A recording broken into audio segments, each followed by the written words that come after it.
अहिल्यानगरमध्ये ओरिजिनलच्या नावाखाली ग्राहकांची फसवणूक. प्रसिद्ध पुमा कंपनीच्या नावाखाली डुप्लिकेट माल विक्री. 2 स्पोर्ट्स दुकानांवर छापा. बालिकाश्रम रोडवर बनावट ब्रँड रॅकेटचा भांडाफोड. अहिल्यानगर शहरातील बालिकाश्रम रोड परिसरात प्रसिद्ध स्पोर्ट्स ब्रँडच्या नावाखाली सुरू असलेल्या बनावट साहित्य विक्री रॅकेटचा अखेर पर्दाफाश झालाय.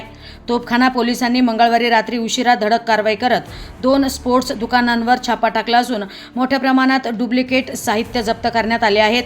बालिकाश्रम रोडवरील RJ स्पोर्ट्स मॉल आणि शू स्पोर्ट्स या दुकानांमध्ये नामांकित पुमा कंपनीचे ओरिजिनल प्रॉडक्ट्स असल्याचे सांगून ग्राहकांना बनावट शूज, ट्रॅक सूट, टी-शर्ट, चप्पल आणि इतर साहित्य विकले जात असल्याची माहिती समोर आली होती. या प्रकाराची माहिती पुमा कंपनीच्या अधिकृत प्रतिनिधींना मिळाल्यानंतर त्यांनी तोफखाना पोलिसांशी संपर्क साधला आणि त्यानंतर पोलीस व कंपनीच्या प्रतिनिधींनी संयुक्त पथक तयार करून संबंधित दुकानांवर छापा टाकला. या कारवाई दरम्यान दोन्ही दुकानांमधून मोठ्या प्रमाणात डुप्लिकेट स्पोर्ट्स साहित्य जप्त करण्यात आले. या साहित्यांवर प्रसिद्ध ब्रँडचे लोगो आणि नावांचा वापर करण्यात आला होता. प्राथमिक तपासात ग्राहकांना ओरिजिनलच्या नावाखाली बनावट माल विकून आर्थिक फसवणूक केल्याचा संशय व्यक्त करण्यात येत आहे.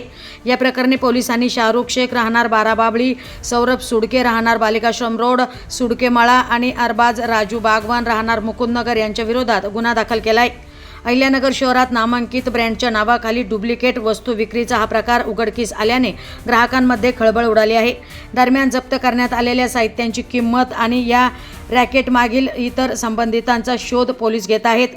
ब्रँडेड वस्तू खरेदी करताना ग्राहकांनी बिल, गुणवत्ता आणि अधिकृत विक्रेत्यांची खात्री करूनच खरेदी करावे, असे आवाहन पोलिसांकडून करण्यात येत आहे.